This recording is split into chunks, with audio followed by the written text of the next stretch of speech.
Hello friends, welcome to SSC coaching centre. दोस्तों, आज मैं आपको चक्रवृद्धि ब्याज सिखाऊंगा और चक्रवृद्धि ब्याज सीखने से पहले अगर आपको किसी भी प्रश्न का, किसी भी वर्ष का चक्रवृद्धि ब्याज निकालना है तो ये आपको याद करना पड़ेगा। अब आपका दिमाग तो कंफ्यूजन में आ गया कि इतने सारे नंबर हम कैसे याद रखेंगे। भाई, आसान तो नहीं होता इतने सारे नंबर याद रखना। तो हम आपको सिखाएंगे क्या ट्रिक, और वो ट्रिक कैसी होगी?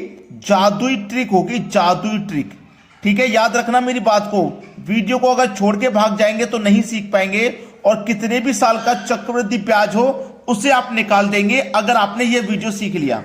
अगर आपको 2 वर्ष का चक्रवृद्धि ब्याज निकालना है तो 2 वर्ष के लिए होता है 2:1, इस ट्रिक से निकलेगा। 3 वर्ष के लिए ये रहेगा, 4 वर्ष के लिए ये रहेगा, 5 वर्ष के लिए, 6 वर्ष के लिए। अब आप कहोगे सर कैसे याद रखेंगे हम इनको? तो याद करने का तरीका मैं आपको बताता हूं। ठीक है, याद करने का तरीका आपको बस याद रखना है 2 वर्ष का। 2 वर्ष का आपको याद रखना है कि 2:1 होता है। बाकी के याद मत रखिए, केवल 2 वर्ष का याद रख लीजिए। रख लिया ना? अब एक बात आप नोट करना कि 2 वर्ष का निकालेंगे तो 2 पहले है, 3 वर्ष का निकालेंगे 3 पहले है, 4 वर्ष का निकालेंगे 4 पहले है, 5 वर्ष का निकालेंगे 5 पहले, 6 वर्ष का निकालेंगे 6 पहले। ठीक है, और सभी के लास्ट में आप देखेंगे 1 आ रहा है। इतना तो कंफर्म हो गया। तो ये चीज तो कंफर्म हो गई कि जितने वर्ष का निकालेंगे वो पहले आएगा और लास्ट में 1 आएगा। ये कंफर्म हो गया।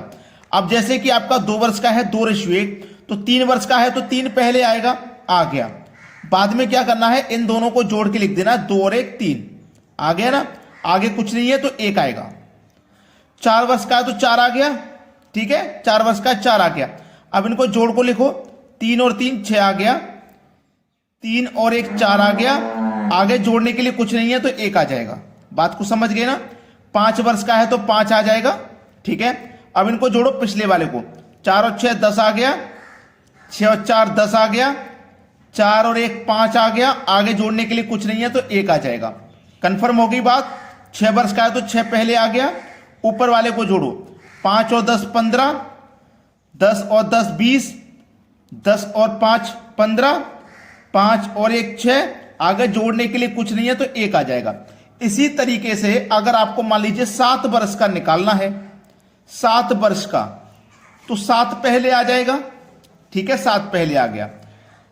6 और 15 को जोड़ो तो 21, 15 और 20 को जोड़ो तो 35, 20 और 15 को जोड़ो तो 35, 15 और 6 21, 6 और 1 7। लास्ट में जोड़ने के लिए कुछ नहीं तो 1 आ जाएगा। बात समझ गए ना? कोई परेशानी किसी को नहीं होगी। अगर आपने इस रेशियो को अपने दिमाग में उतार लिया तो कोई सा भी सवाल दे दे चक्रवृद्धि ब्याज निकालने के लिए, आप फटाफट से निकाल दोगे। 10 साल का, 20 साल का, कितने भी साल का हो। और आज जितने बच्चे मेरी वीडियो को देख रहे हैं, मैं आपको बता दूं कि रेगुलर हमारा वीडियो सुबह 11 बजे आएगा, दोपहर के 3 बजे आएगा और शाम को 7 बजे आएगा। एक दिन में ये 3 वीडियो हम लेकर के आ रहे हैं। आज 11 बजे आ गया, अब दोपहर को 3 बजे हो जाएगा और रात को 7 बजे। एक दिन में 3 वीडियो आएंगे डेली, जिससे कि आपकी एग्जाम की तैयारी अच्छे से हो पाए। समझ गए ना? अब प्रश्न देख लेते हैं, ये रेशियो प्रश्न पर कैसे लागू होंगे। ठीक है, आप देखते हैं प्रश्न। अगला सवाल है, 4000 रुपए पर 10% चक्रवृद्धि ब्याज की दर से 2 वर्ष का चक्रवृद्धि ब्याज क्या होगा? 2 वर्ष का। तो मैंने आपको बताया था ना स्टार्टिंग में कि 2 वर्ष का याद रखना है आपको। 2 वर्ष का होता है 2:1। ठीक है, अब देखिए आपके पास अमाउंट कितना है? 4000 है। 4000 लिखना है, रेट 10% है तो 4000 का ना आपको 10% निकालना है। 0 से गया 0 और 0 से गया 0, कितना है? 400। तो इस 400 को ना पहले वाले रेशियो के ऊपर रखेंगे। इस 400 को ना फिर से निकालिए 10%। परसेंट का मतलब बटे में 100। 2 0 से 2 0 गए, कितना आ गया? 40। अगर आगे और रेशियो होता तो इस 40 का हम फिर से 10% निकालते, लेकिन नहीं है तो यही रोक देंगे। ठीक है, चलिए 400 का गुना 2 से करो तो 800, 40 का गुना 1 से करो तो 40, दोनों को जोड़ दो। 800 और 40 को जोड़ेंगे तो ये हो जाएगा 840। ये आपके सवाल का बिल्कुल सही जवाब हो गया दोस्तों, बिल्कुल सही। तो बताइए कोई मुश्किल लग रहा है आपको? बिल्कुल भी मुश्किल नहीं है, बस आप इस रेशियो को थोड़ा सा याद कर लेना। अब देखते हैं अगला सवाल। अगला सवाल है 5,000 रुपए पर 10% चक्रवृद्धि ब्याज की दर से 4 वर्ष का चक्रवृद्धि ब्याज क्या होगा? कितने साल का? 4 साल का, है ना। अब 4 साल का रेशियो आपको याद नहीं है तो आपको 2 साल का तो याद है, 2:1। 3 साल का है तो 3 पहले आएगा, आएगा कि नहीं? इन दोनों को जोड़ दो, 2 और 1 3। आगे जोड़ने के लिए कुछ नहीं है तो 1 आ जाएगा। 4 साल के लिए निकालना तो 4 पहले आएगा, है ना। इनको जोड़ दो, 3 और 3 6, 3 और 1 4। आगे जोड़ने के लिए कुछ नहीं तो 1 आ जाएगा। बात अच्छे से समझ में आ गई ना। चलिए, ये 4 साल का है हमारा। अब देखो हमारे पास अमाउंट कितना है? 5,000। 5,000 का 10% निकालेंगे, परसेंट का मतलब बटे में 100। 0 से गया 0, 0 से गया 0, 500 आया। इस 500 को ना पहले वाले रेशियो के ऊपर लिख दो। 500 का फिर से निकालिए, जब तक निकालेंगे जब तक सभी रेशियो के ऊपर वैल्यू ना आ जाए, ठीक है। 0 से गया 0, 0 से गया 0, कितना है? 50। दूसरे रेशियो के ऊपर रख दो। 50 का फिर से निकालो 10%। 2 0 से 2 0 गए, कितना आ गया? 5। इस रेशियो के ऊपर रख दो। 5 का फिर से निकालो 10%, परसेंट का मतलब बटे में 100, ठीक है। 5 धामे 50 और बटे में 100। 0 से गया 0, 1 से दशमलव जाएगा तो 0.5 आ जाएगा, यहां आ जाएगा 0.5। 500 का गुना 4 से करो तो 2,000, ठीक है। 50 का गुना 6 से करो तो 300।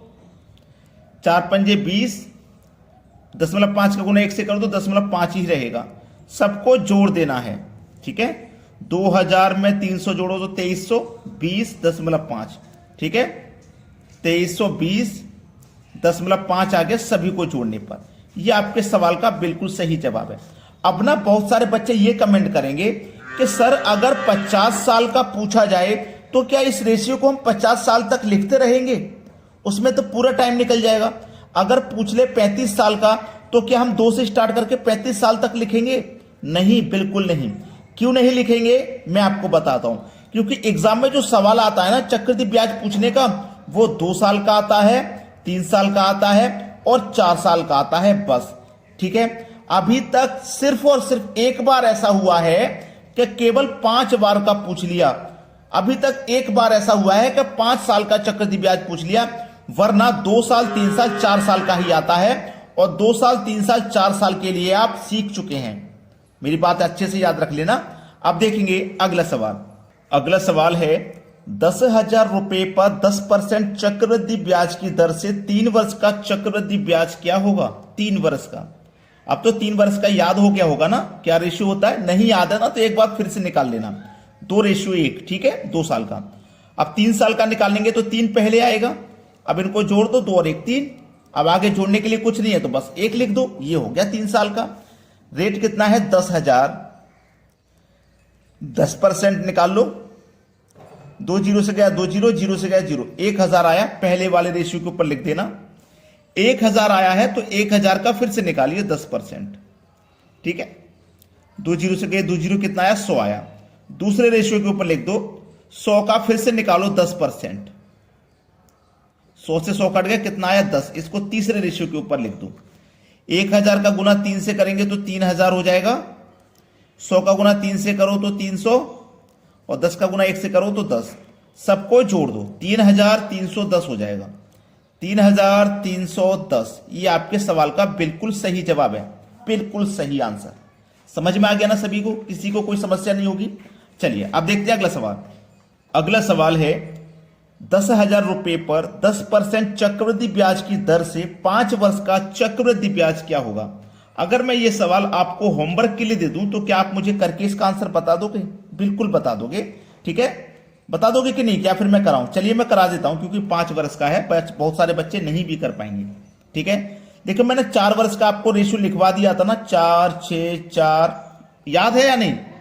याद होगा, क्योंकि मैंने एक सवाल करा दिया है तो ये रेशियो तो वैसे ही याद हो जाते हैं। ये 4 साल का रेशियो है, हमें चाहिए 5 साल का, तो 5 साल का 5 पहले आ जाएगा। इनको जोड़ो, 4 और 6 10, 6 और 4 10, 4 और 1 5। आगे जोड़ने के लिए कुछ नहीं तो 1 आ जाएगा। ये रेशियो है, बस इतना आसान। ज्यादा मुश्किल मत बनाना इस रेशियो को, ज्यादा हुआ मत समझ लेना कि बहुत हुआ है, कुछ नहीं है। चलिए 10,000 है ना, 10,000 का क्या करेंगे आप? 10% निकालेंगे। परसेंट का मतलब बटे में 100। गया 2 0 से 1,000 आया। 1000 आया। 1000 का फिर से निकालिए 10%, परसेंट का मतलब बटे में 100, 2 जीरो से 2 जीरो गया, 100 आया। 100 का फिर से निकालिए भाई 10%, ठीक है, 100 से 100 गया, 10 आया। ठीक है, यहां तक कोई दिक्कत नहीं। चलिए अब 10 का फिर से निकालिए, 10 का फिर से 10% निकालेंगे, परसेंट का मतलब बटे में 100। ठीक है, तो 10 धा में 100 बटे में 100, 100 से 100 गया एक बार, तो यहां कितना आ गया, 1 आ गया। अब 1 का फिर से निकालेंगे 10%, इस 1 का निकालेंगे आप 10%, परसेंट का मतलब बटे में 100, 10 एकम 10, परसेंट का मतलब बटे में 100, जीरो से गया जीरो, एक जीरो है तो एक संख्या परसेंट मतलब 0.1 आ जाएगा। 1000 का गुना 5 से करो तो ये 5000 हो जाएगा, 100 का गुना 10 से करो तो ये 1000 हो जाएगा, 10 का गुना 10 से करो तो 100, 1 का गुना 5 से करो तो 5, 0.1 का गुना 1 से करो तो 0.1 रहेगा।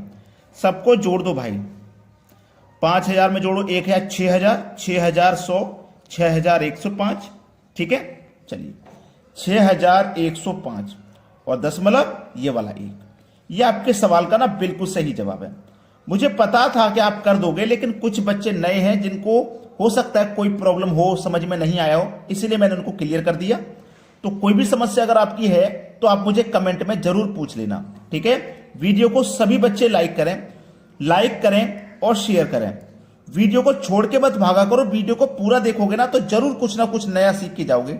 अगर स्टार्टिंग में छोड़ के भाग जाओगे तो कुछ नहीं सीखने वाले आप। बात ध्यान रखना मेरी, पूरा वीडियो देखें, सारी चीजें जरूर समझ में आएंगी। वीडियो देखने के लिए बहुत बहुत धन्यवाद।